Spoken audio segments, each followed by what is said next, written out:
கடவுள் மீது பக்தி நம்பிக்கை இருந்தாலும் பலருக்கும் நம்முடைய வேண்டுதல் நிறைவேறுமா? கடவுள் நம்முடைய வேண்டுதலை நிறைவேற்றி வைப்பாரா? நமக்கு அவருடைய அருள் கிடைக்குமா என்ற சந்தேகம் கூடவே இருக்கும். பக்திக்கு அடிப்படையானது அசைக்க முடியாத நம்பிக்கைதான் என்பதை பலரும் மறுத்து விடுறாங்க.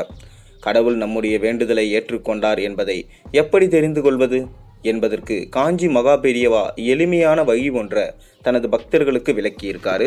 வாங்க அது என்ன வழி அப்படின்றத நம்ம பார்ப்போம். அதுக்கு முன்னாடி நம்ம சேனலுக்கு இன்னுமே சப்ஸ்கிரைப் பண்ணாதவங்க நிறைய பேர் இருக்கீங்க. சப்ஸ்கிரைப் பண்ணிவிட்டு பெல் ஐக்கானை ப்ரெஸ் பண்ணி வச்சுக்கோங்க. அப்போ தான் நான் போடுற வீடியோஸ் எல்லாம் உங்களுக்கு நோட்டிஃபிகேஷனாக வரும். கூடவே லைக்கையும் பண்ணி விடுங்க. அப்போ தான் நம்ம வீடியோ அடுத்தடுத்து தொடர்ந்து உங்களுக்கு வந்துகிட்டே இருக்கும். அதாவது அனைவருக்கும் தினமும் சாமி கும்பிடும் பழக்கம் உண்டு. ஆனால் இவர்கள் அனைவருக்கும் உண்மையான பக்தி ஆழமான நம்பிக்கையுடன் சாமி கும்பிடுறாங்களா என்று கேட்டால் கண்டிப்பாக கிடையாது. பெரும்பாலானவர்களுக்கு கடவுள் நம்முடைய வேண்டுதலை கேட்கிறாரா, நம்முடைய வேண்டுதலை அவர் ஏற்று அதை நிறைவேற்று அருள் செய்து நினைக்கிறாரா என பல கேள்விகள் மனதில் எழுது கொண்டே இருக்கும். இதுபோல ஒரு சந்தேகம் காஞ்சி மகா பெரியவாவை தரிசிக்க சென்ற பக்தர் ஒருவருக்கும் ஏற்பட்டது.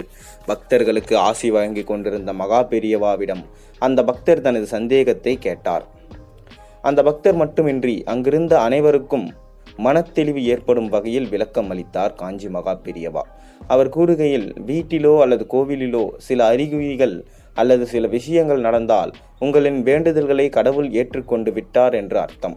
சில நேரங்களில் இந்த விஷயங்களை நாம் கவனிக்க தவறி இருக்கலாம். சில நேரங்களில் இவைகள் நடக்காமலும் இருக்கலாம். அதற்காக கடவுள் நம்முடைய வேண்டுதலை ஏற்கவில்லை என அர்த்தம் கிடையாது. உன்னை விட வேறு யாருக்கோ பெரிய பிரச்சனை உள்ளது, அவருடைய வேண்டுதலை நிறைவேற்றிய பிறகு உன்னுடைய வேண்டுதலை நிறைவேற்றுவார் கடவுள் என்று நினைக்கிறார் என்றுதான் அர்த்தம். நீங்கள் வீட்டிலோ அல்லது கோவிலுக்கு சென்றோ சாமி கும்பிடும் போது உங்களையும் அறியாமல் கண்ணீர் வந்தால் உங்களின் வேண்டுதலை கடவுள் ஏற்றுக்கொண்டு விட்டார் என்று அர்த்தம். இது ஆனந்த கண்ணீராகவோ அல்லது மனபாரம் தாங்க முடியாமல் ஏற்படும் கண்ணீராகவோ இருக்கலாம். சாதாரணமாக நிற்கும் உங்களுக்குள் இருந்து கண்ணீர் பெருகி வந்தால் கடவுள் உங்களின் வேண்டுதல்களை ஏற்றுக்கொண்டார் என்பதை நீங்கள் புரிந்து கொள்ளலாம். அதேபோல் நீங்கள் சாமி கும்பிடும் போதோ அல்லது கடவுளிடம் உங்களிடம் வேண்டுதலை சொல்லி முறையிடும் போதோ பல்லி சத்தமிட்டால் அது நல்ல சகுனமாகும். கடவுள் உங்களின் வேண்டுதல்களை ஏற்று உங்களின் விருப்பத்தை நிறைவேற்றி ஆசி வழங்கிவிட்டார் என்பதை உணர்த்துவதற்கான அர்த்தம்.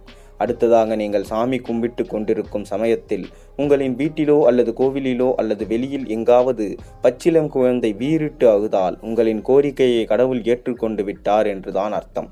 அடுத்ததாக, நீங்கள் சாமி கும்பிட்டு விட்டு கோவில் பிரகாரத்தை சுற்றி வரும் போதோ அல்லது உங்கள் வீட்டு சுவற்றிலோ குரங்கு நடமாட்டம் இருப்பதை கண்டால் உங்களின் வேண்டுதல்கள் நிறைவேறப் போகிறது என்றுதான் அர்த்தம்.